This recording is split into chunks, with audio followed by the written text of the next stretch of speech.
वालेकुम। मैं हूं मुख्तार अली।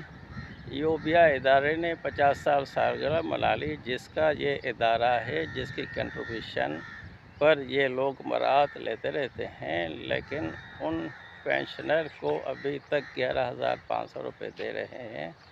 50 साल के बाद भी उन्होंने कोई सिस्टम नहीं बना सके हैं।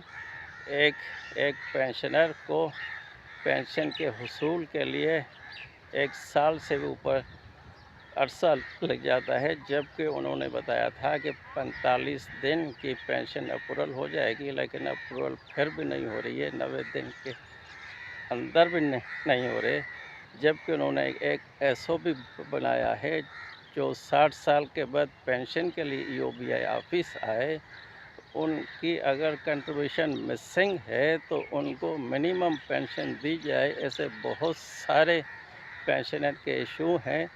जब उन्होंने एसओपी बना लिया है तो फिर पेंशन के हुसूल में इतनी लेट की वजह समझ में नहीं आ रही है। बहुत सारे इदारे यूबिया अथॉरिटी में एप्लीकेशन दे चुके हैं, उनके साथ बहुत ज़्यादती हो रही है। 50 साल के अंदर ये सिस्टम अपडेट भी नहीं हो सका है। वो अपने इदारे ने अपने किसी भी मुलाजिम के ऊपर कोई एक्शन नहीं लिया है, क्योंकि हज़ारों लोगों को पेंशन अभी भी सर्द खाने के हवाले है। कोई भी पूछने वाला है तो 50 साल सालगिरह मनाने की क्या ज़रूरत थी। ये भी इंश्योर्ड पेंशनर के पैसे थे, उनको फजूल खर्ची में इस्तेमाल नहीं करना चाहिए और यूबिया पेंशनर के लिए फौरी तौर पर पेंशन में इजाफे का ऐलान किया जाए।